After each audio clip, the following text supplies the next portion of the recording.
What's going on, folks? Your boy again, Dr. Sean Thomas, back in the building. Episode 66 of the Be More Today show. We are back in the building. And folks, it's been great. 66 episodes. We're pushing forward, growing every single week. I got to thank you all for your love and support. It has been a lot of fun.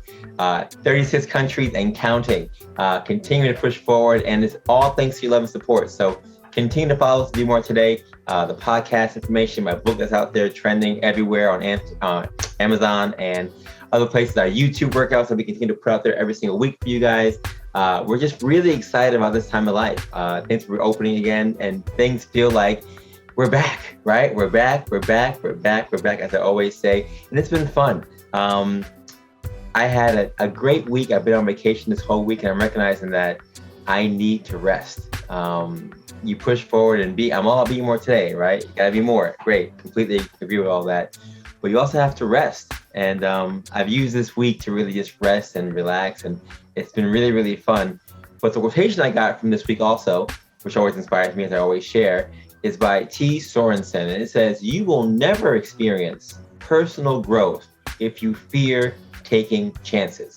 Last week I had a guy on the show, Jamie Schreier, DPT, and he really inspired me to go and start my own practice, or at least to work on the movement towards starting my own practice. But with those things, you got to find a space. And you have to be fearless enough, as we have talked about, to go out there and be mindful of what you need. Be ready to take chances, to talk to people, to assess where you want to be, because your fear can hold you back from getting to where you want to be. But like Jamie said, there are certain things we have to actually go through to figure out how to find a space, how to finance that space, how to get to be in a place where you can ask for a loan for a certain space. And you need to find people who can help you to do that. So as I always do on my show, I try to find people who I know, because I know a lot of people who are doing, again, ordinary people, extraordinary things. So I said, who in my world could I talk to about how I would possibly finance a space or a building to start my own practice? And of course, my boy came to my mind, Mr. Bali Kumar. Now listen, folks, I have a lot of friends, but this guy right here, besides being a brainiac on his own regard, also from Harlem, right? Also went to Brown, Bruno, this guy is the epitome of class and the epitome of education. Bali Kumar currently is the Chief Operating Officer for Pace Loan Group. He joined PLG in 2001 as Chief Operating Officer, but Bali has served as a management consultant for Deloitte, a transactional attorney at PostGuard, the executive director of Michigan's Wayne County Land Bank, and the CEO of Lean and Green Michigan, the PACE program administrator in Michigan. Bali graduated with a BA from Brown University, Bruno, a MSc from the London School of Economics, and a JD from Berkeley Law. It doesn't get any better than that. Ladies and gentlemen, boys and girls, pets included, please welcome to the stage my boy and the man with the master plan, Bali Kumar. Bali, what is going on? Good morning. It's always a good morning when you're up, when you're at 'em, when you're about to grind. So happy to be here. Love talking to you. Miss you. Hope we can spend some time physically together soon. Yeah, man. I really appreciate you. You know, people don't notice, but we were matched up as like a mentor-mentee kind of a thing at Brown. And I didn't know that we had so many similarities in terms of being from Harlem. I didn't know that, we had similarities in terms of your family being, half Indian, half African-American, and me marrying someone of that same regard and having a daughter who basically is you, right, in baby form or in toddler form. So it's just been a cool experience watching your journey, watching you grow, seeing you do so many things. And I had to invite you on a certain enough to help mentor us and mentor me on how we should be looking for certain things in terms of our finances, and especially in terms of fiscal decisions when it comes to businesses and loans. And who better to have on the show right now at this time than you? So thank you so much for being on the show. I really, really appreciate it. I had a number of lawyers on the show. Some have been personal injury, some have been criminal defense, but we've never had a financial or fiscal or litigation or transactional attorney on this show. I just wanted you to, if you could, for a couple minutes, just to let the listeners know what kind of law that you practice, or at least started practicing when it came to fiscal or financial, business issues, and just to share with them some of the things you've been doing in terms of that and how you've used your degree to extend to the jobs you've done so far. Definitely. I think my path is more circuitous than most. I feel like a lot of folks, like one of my childhood best friends, I remember we were like 9 and we're having lunch in the cafeteria in a public school in Harlem. And he's like, when I grow up, I want to be an accountant. And he grew up and he was an accountant. And I'm like, man, that's so crazy. Like, who knew what I answered that question with? Because I've always changed. I went into Brown. I was supposed to be a chemical engineer because I liked chemistry in high school. And then I ended up majoring in race and ethnic studies, double majored with South Asia studies, and almost, if I took like 2 more classes, I could have triple majored with Africana studies.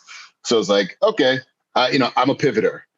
After I graduated, I had studied abroad in London, and I promised my London friends I would come back. So I did a master's degree in London. It's not like I had a path and I went for it. I think that, they say life is short, but life is long. And so I think every experience that I accumulate makes me better, more well-rounded, smarter, more well-positioned for the future. After a couple years, and so I did the master's and I wanted to stay. So I was like, all right, who's going to give me a work visa? Ended up doing management consulting at Deloitte. But I didn't think I wanted to stay forever and become a partner. And I was like, I feel like I want to do something a bit more mission driven. And so I was like, all right, I'm going to go to law school and I'm going to target law schools that I think are going to give me the network of folks who, over what I hope is a long career doing whatever I'm going to do, are going to nudge me in the right direction. I feel like I've selected into pools of people, like people at Brown, people at Berkeley, even people at the London School of Economics who share my values. And I think people are very hot topic about politics now, but I just think politics are a reflection of our values. And so, the policies that I want to see enacted, I'm surrounding myself with the best and brightest of those folks. And so we can keep collaborating over the years. Went to Berkeley, thought I was going to be a civil rights lawyer or something, and then noticed that all of that stuff is litigation.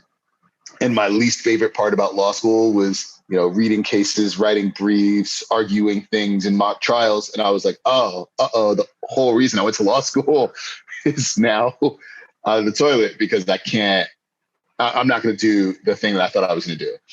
So ended up taking a job at a big law firm called Proskauer in the New York office.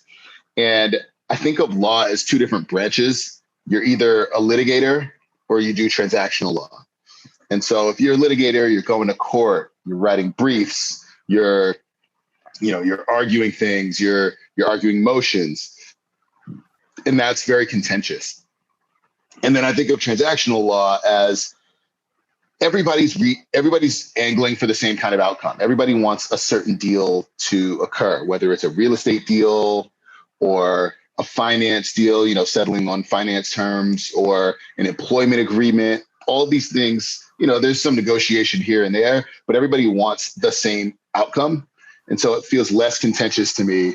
And it dovetailed with my management consulting experience.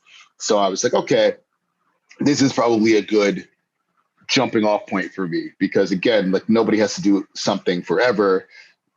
Everybody can do whatever they want for however long they want. I don't know. Actually, that's starting to reek of privilege. So like, it is a privilege to be able to do whatever you want for however long you want. And so I've been super privileged in that respect.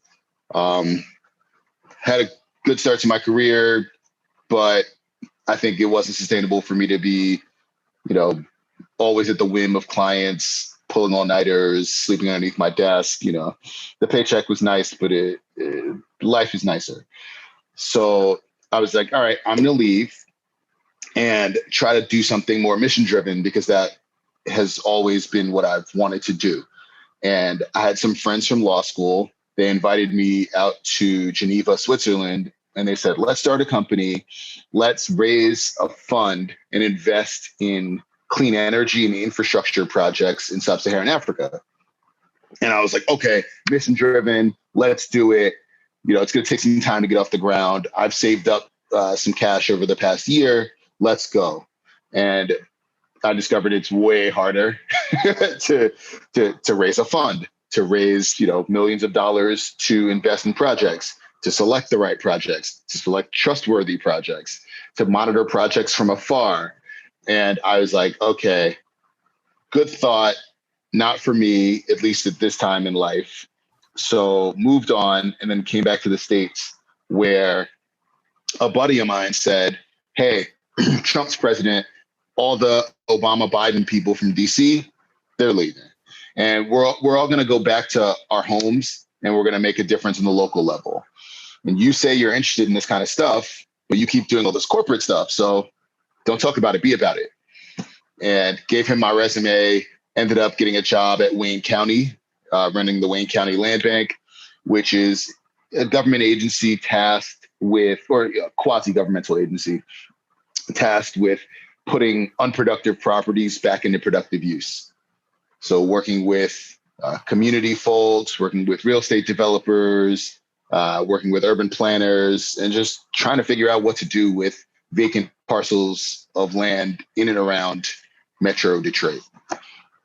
From there, I met a guy, and I think a lot of life is serendipity. So, I think a lot about like meritocracy versus non-meritocracy. And I think that there's this false narrative that we live in this meritocracy where everybody who's successful did something or affirmatively like earned that success. And a lot of my success is luck or the absence of bad luck. Like testing into the Prep for Prep program means that on various test days, I think it was like 3 test days plus an IQ test plus 3 interviews, I didn't wake up on the wrong side of the bed, or there wasn't crazy noise outside from police cars, fire trucks, dog fights, whatever, or the family stuff wasn't crazy and messed up my day. So I couldn't be on my game on each of those 7 moments.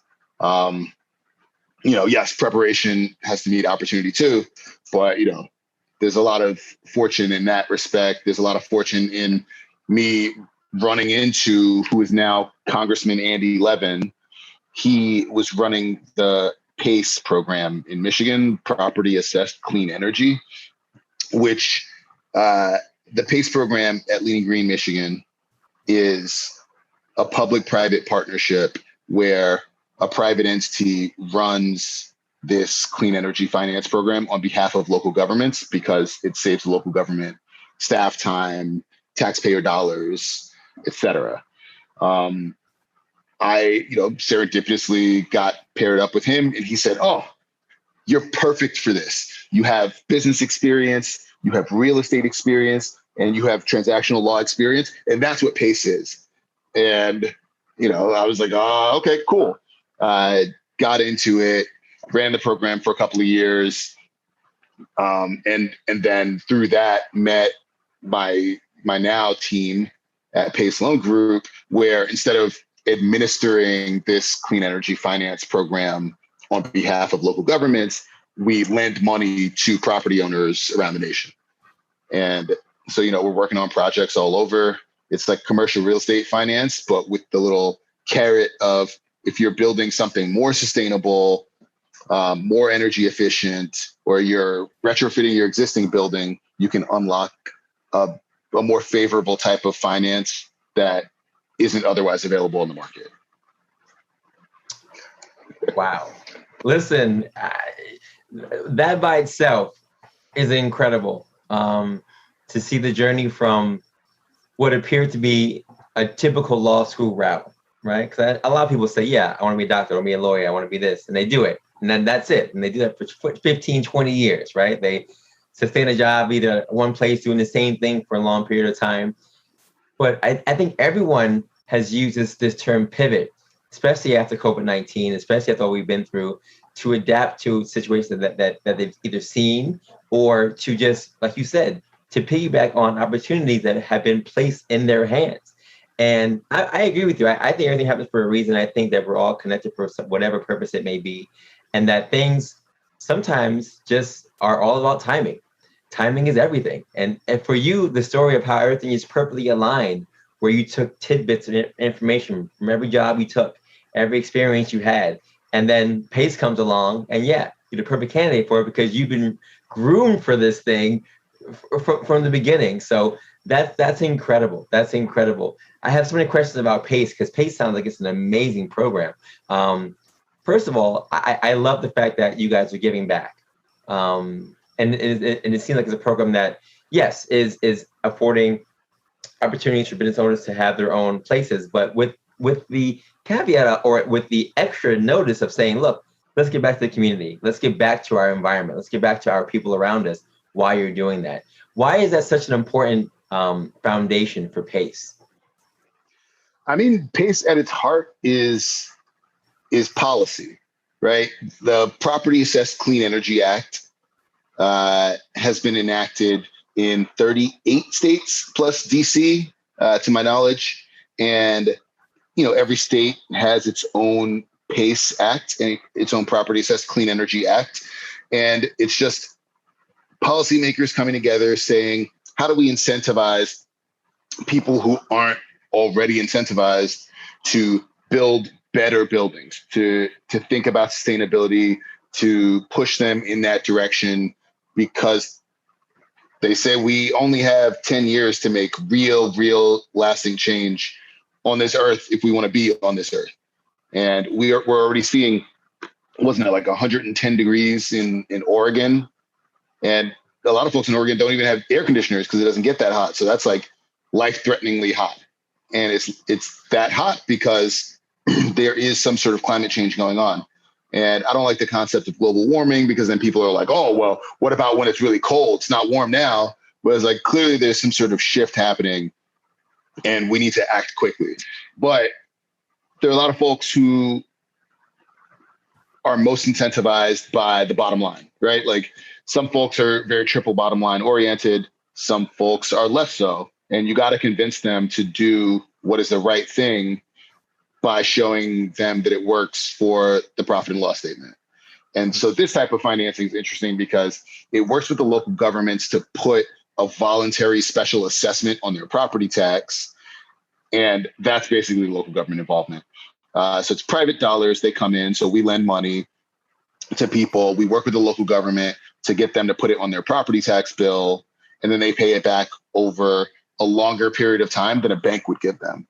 So you go to a bank and you're like, oh, I need a new roof and I'm going to throw some solar on it. The bank will be like, cool, we'll give you a 5-year loan. And maybe you spend, let's say you spend $500,000 in this new roof with solar.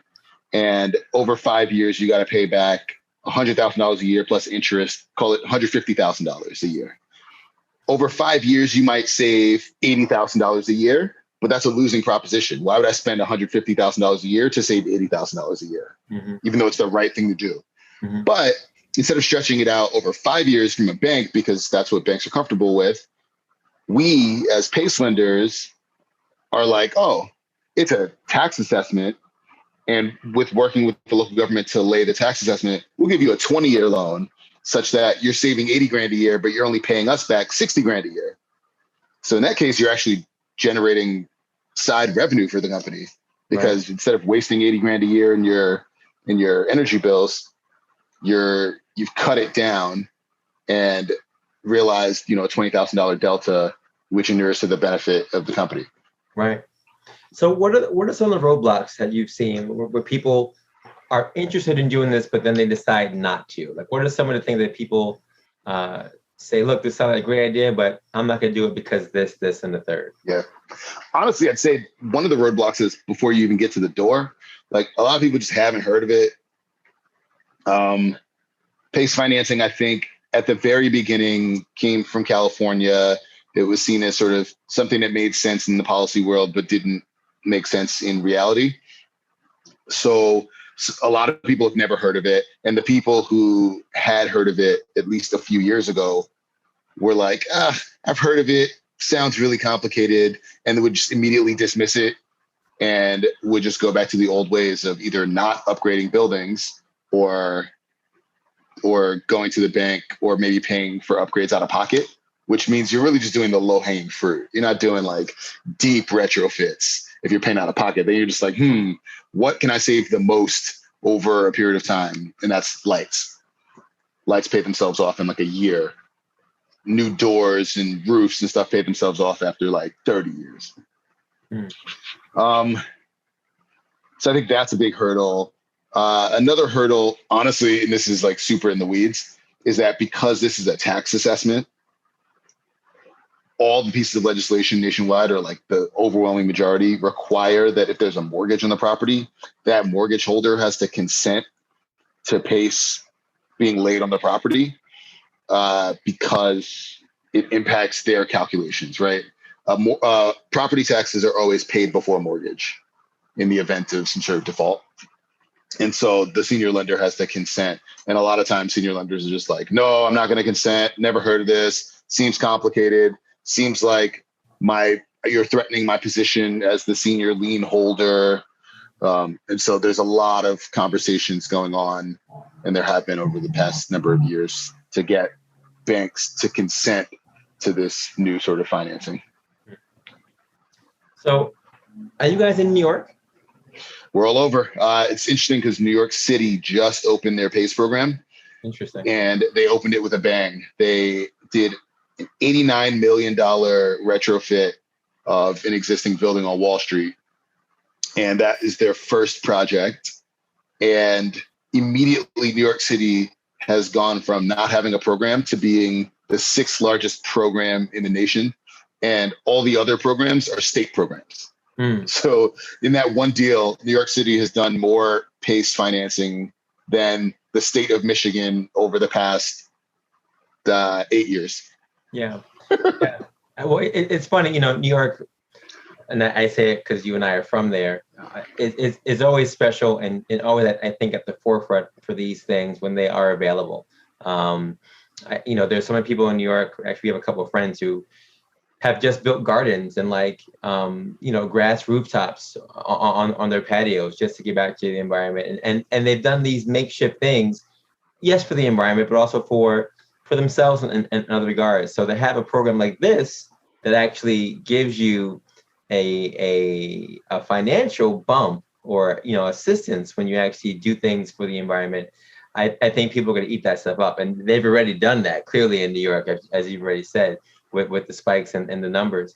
I'm curious, I have a couple of friends who, are looking into starting their own businesses or looking into storefronts, myself included, right? And possibly obtaining property that could either be for commercial use or for otherwise. What are some of the things that people should be looking into when considering PACE as a possible contractor or a possible company to work with?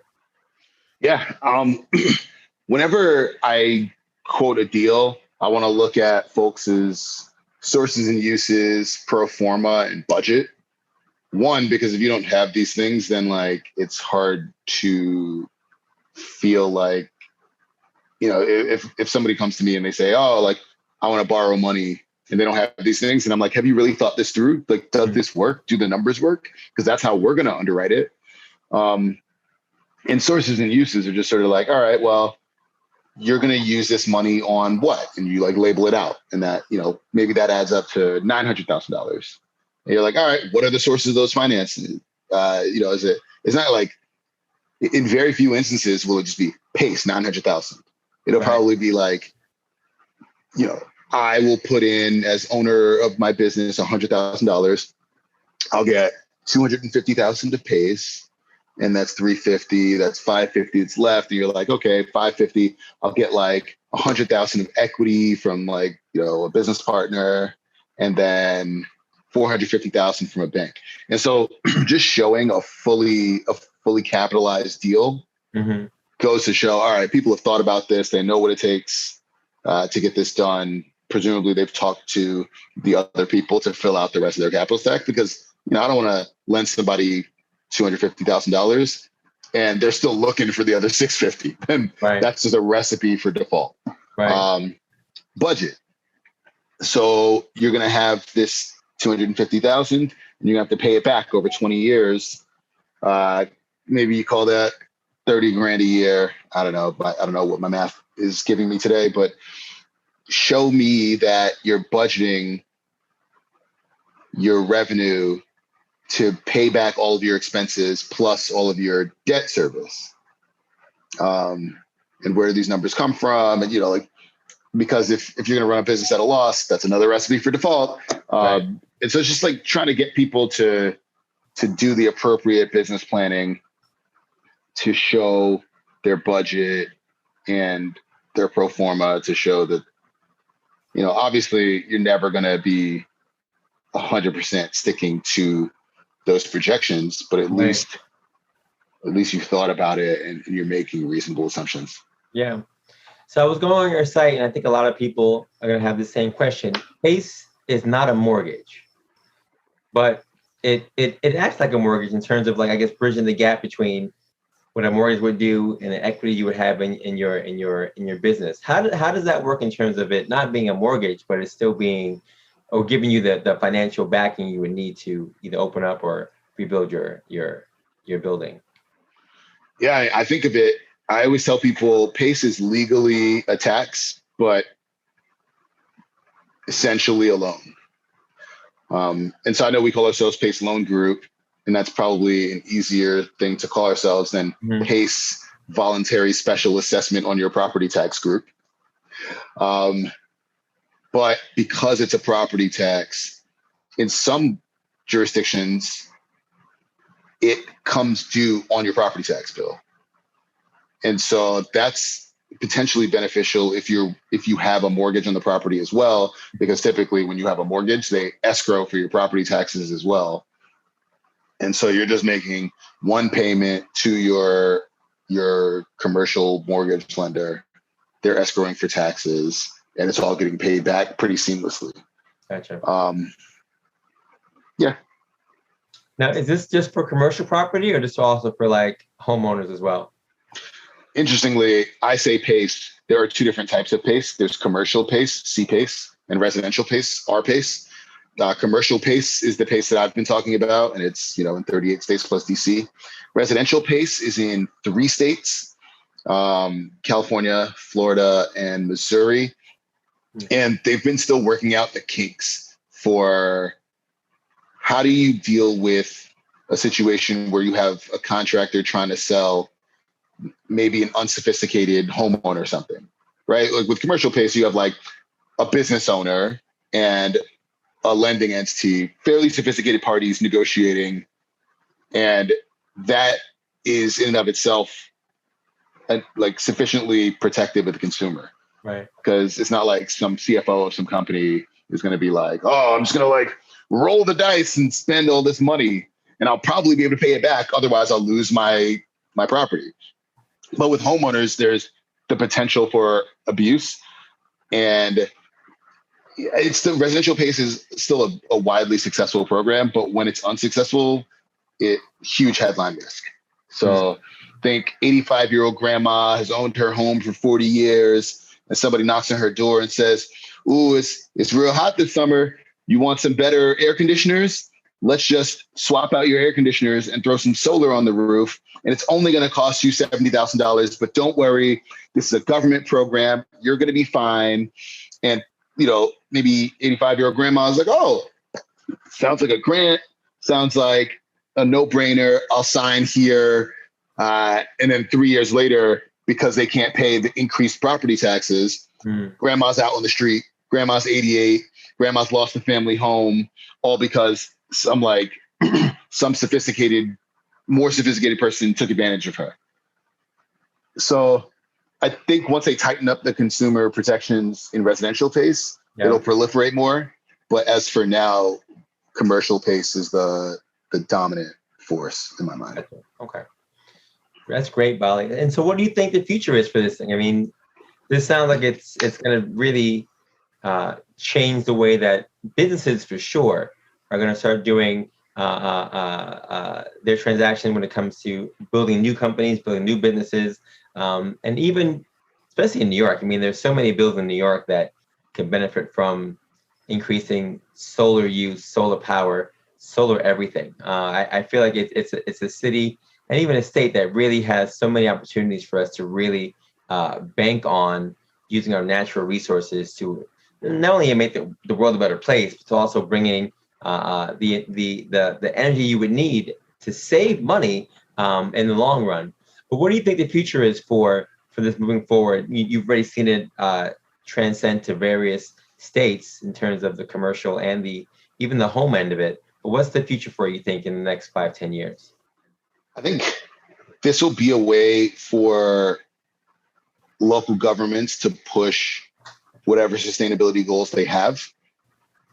Mm-hmm. And so what I mean by that is there's hey, I'm saying hi. There's PACE came out in tandem with the Climate Mobilization Act in New York City. And the concept is if you have a commercial building large enough, you're going to be basically hit with carbon taxes if you don't reduce your carbon. And people are like, oh, well, I don't want to be hit with these big fines. What am I going to do? And the city's like, well, you're going to upgrade your buildings and you need to do it before 2024. And people are like, oh my God, that sounds really expensive. How am I going to do that? And they're like, PACE financing. And so there are places like New York City, like Ann Arbor, Michigan, various places around the nation that are using regulation to push people in a direction. And PACE financing is there to help pay for the upgrades that are being pushed on them. And so I think it's going to be huge. Mm-hmm. Yeah, I think so too. I really feel like, especially in a city like New York, we're so health conscious when it comes to everything, from recycling to planting new trees to, everything that is for the most part based on things that are good for the environment. I feel like a place like New York is a great place for it to really skyrocket. And yeah, as you know, in New York City, they're always renovating new buildings and old buildings consistently when it comes to making places different. Even when you come back to New York, you'll see buildings are going up every 2 minutes, and coming down in the same regard. So, I hope that really people look at this, take it as an opportunity to see the growth that can really happen. I think it really bothers me when I still see people, and I was thinking about this the other day, I still see people like littering, throwing things on the ground. In 2021, we've been through so much when it comes to whether you believe in global climate change or not, right? Global warming or what have you. And I understand why you don't use that topic because people, whatever. But, it's just so interesting that we are still at this page or this place in our life's history, still looking at a place where people are still not recycling, still not recognizing that there are things that are happening. Even today, it's hot as anything today right now. You know what I mean? And yes, it's on the verge of summer, but there have been things that have been changing. And you don't have to be a rocket scientist to recognize that things are not the same as they were 20 years ago, 15 years ago, right? 30 years ago in terms of how our world has been revolving and changing in terms of climate. So I think what you're doing is great, Bali. I really feel like it's going to revolutionize the way that people look at the market, the way that people and business owners look at how they're going to enhance and improve their structures, the way that engineers are going to also look to change the way that they're looking at building buildings and renovating buildings. And, as we just came back from New England last week and just seeing the solar panels on everyone's house and the windmills and multiple fields, I think that this is going to definitely be the trend that we're going towards in the next couple of years. So I think you're on the verge of something that's great. And the journey that you've taken, literally to go from law school and working through all the business realms to this, it's not surprising that you would be in an environment where you're giving back, but at the same time, still being so successful in it. And I think a lot of people get lost in the sense of, look, I want to give back. I want to do something with the community. I want to give back to the people. I want to give back and make sure that I'm not just doing this thing. I mean, you mentioned it when you were doing the corporate stuff. You were working, but you were grinding, and it was like, where's the life? Like, I'm not living.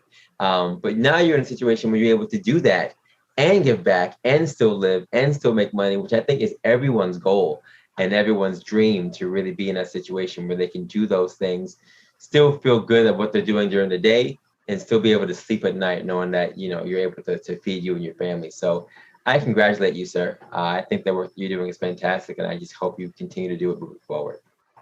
Thanks, man. So Bali, Be More Today is basically the epitome of all that. It's my mantra, it's my book, it's the podcast, it's all the things that we've been putting out there. And it's a phrase that I've asked everyone on the show about what it means to them. So Bali, Kumar, you were number 66 on the Be More Today show. When you hear the phrase Be More Today, what does that phrase really mean to you? It actually sort of grounds me in the present. I think a lot of people, myself included, have been trapped in sort of living for the future, living for the next step, trying to get to the next step. And it's hard to be present and thoughtful in the moment. And like every moment is being, and you can be your best in every moment, right? Every decision you make is a decision. It's not some forest in the trees thing. And so, there are things that I've been great at in life, and there are things that I've not been great at in life. And during COVID, probably eating a Costco-sized box of Oreos is not the best move. And then, there's a lot of like mindless things that happen. And it's just about like being mindful and being mindful today, being more today, like being at your best each moment, because that's living life. Life isn't the destination, it's the journey, and the journey is the moments, and the moments are today. That's it. So Bali, any final tips you want to share with aspiring attorneys who want to get into either litigation or into the law portion of or the financial portion of law, people who want to learn more about PACE in general, or PACE Loan Group, or anyone who is just trying to make a decision if they do or are looking to open up their own storefront or business or company, and they're trying to figure out best ways to finance it, right? Or finance it in a way that will be beneficial for them and beneficial for the environment. Yeah. So many thoughts. One, I'll go in reverse order, I hope. In terms of starting a business or buying a property and figuring it out, I think it's just about crunching the numbers and finding a way to make the numbers work. Some people rent a storefront because that's how the numbers work for them. Some buy and then rent out a portion of it, so that way they have a different stream of income. I think just crunching the numbers and finding a way to make the numbers work, honestly, is paramount. So got to do that. I think for folks who are thinking about career stuff, law stuff, I just think I got into law school because I was like, let me just take the LSAT. And if I do well in the LSAT, I should be a lawyer. And then I got to law school with people who are like, I've worked for the Innocence Project for 5 years and I've exonerated people on death row. Or like, I did mock trial for 12 years. Or I used to work at a big law firm for 2 years before law school. And I was like, oh, or like my dad was a lawyer or something. And I was like, oh, you guys really want to be lawyers. I just happened to do well enough on the LSAT. And then as I went through law school, I was like, I don't think I really want to be a lawyer. I want to know about the law a bit. But then law is a really expensive hobby. If you just want to learn about it, then you end up with all this debt. So I think another thing is crunch the numbers. So I think I crunched the numbers in a way where I was like, I won't go to law school if I don't get scholarships. I'm not willing to pay the sticker price for law school, because then it'll bind me into something that I may not necessarily want to do forever. And, I bounce around. So I was like, I'll probably do something for a few years and bounce. And I don't want to be saddled with, people graduate with $250,000 in debt. So I worked the numbers, I worked the scholarship game, and I was fortunate enough to end up in that position. And so I think crunching the numbers matters a lot, I guess, in all walks of life. Mm-hmm. Listen, but I knew you were destined for greatness when we first met, dude. It was no surprise when I saw and just have been following all the things you've been doing on social media, and recognizing your journey has been literally a journey that has been substantially greater every single time I looked at it. So I'm proud of you. I'm very proud of the work that you're doing. And, for those who don't know, our friendship is actually was cultivated, almost 20 years ago, but has continued to grow and grow and grow, even though we're in various places. So I always appreciate you, Bali, and all you've done. And, I just want to say as I close out, I really think that your tenacity to recognize that you wanted to do law. So you said you wanted to do law from a long time ago, even from Brown. I remember you saying that. And but your tenacity to recognize that even though you did that or are doing that, you find ways to integrate that teaching and that learning into various practices of your own life, and not just doing that per se, but you found ways to do it in a way that again gives back to others, that opens up doors for others to also be successful. And as someone who will hopefully potentially be opening their own storefront or their own practice at some point in time, it just gives me hope that there are people like you on the other end who are really looking at the benefit of those who do want to do these things. So, I salute you. I'm proud of you, what you're doing. And I'm grateful that you're helping to make the environment a better place for my daughter, for the future of our earth, and for those who are still trying to make sure that we can all just be more today as a people, as a country, as a nation, as a world, and all those fun things. So well done, son. We appreciate you so much. Like, that's my mentor. You're going with this podcast. Any final tips you want to share, Bali, with anybody out there before we close out? Nah, I think I've given what I got. I appreciate you, sir. What's funny? I forgot that you were prep for prep. A lot of people, I think, on the show who have been in the prep for prep program have gone on to do amazing things. So shout out to Prep for Prep for all the work that they do to continue to prepare, right? Prepare our young people for the future. You and I wasn't a Prep for Prep kid at all, but I have so many people who were in those programs, and to see where everyone who's been in that program has gone to do great things, it just gives me a lot of hope for the future, a lot of hope for people in general to just go out there and do whatever they want to do. They say America is a place you can come and do and be whatever you want to be. But like you said, it does take work. It does take effort. It doesn't just get handed to you. You got to put a lot of work into that. So I think you're the epitome of someone who took an advantage of an opportunity they were given and ran with it and made it the best that it could have ever been. So I just hope that people who are listening can really attest to that and recognize that it's not just about being given an opportunity. Even with PACE, right? They give you an opportunity to go out there and do it, but you got to crush the numbers. You got to go out there and make sure that what you want to put out there actually makes sense, that it actually adds up. And, for those who are saying, yeah, I want to be my own store owner, I want to have my own business, I want to get my own building, I want to whatever. Yeah, we can all do those things, but unless you crunch the numbers down, unless you actually put those numbers on paper, unless you get advice from someone like a Bali or like someone else to go out there and make sure you're making the right decision, it's not going to end well. And like I said in the beginning about my quotation, you will never experience personal growth if you fear taking chances. Take those chances, right? Like Bali did, he took a lot of chances. Take those chances. Go out there, figure out what you can do. Take the chance on the investments to make your house or your business a better place. Take the chance on going out there and making your storefront or buying or renting, whatever you want to do for your business. Go out there and take that chance. Don't be fearful. And at the same time, make sure you're being smart about it. You're getting the numbers done. You're consulting with people like PACE or like PLG to make sure you can go out there and make the right decisions, and make sure you just do what you have to do to be where you want to be. That's, I think, basically the take home for this message. So thank you so much, Bali, for being a guest on this show. You made episode 661 for the book. I appreciate you so much. And I hope to see you back in New York very, very soon. Thanks.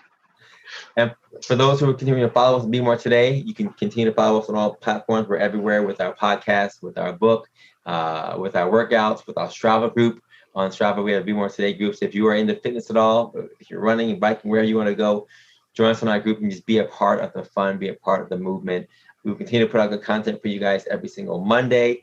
And my boy T. Farrell has his show, Worst Life Podcast, or Worst Life Show, every single Wednesday. So continue to follow him for that inspirational move you may need or inspirational push you may need throughout the rest of the week.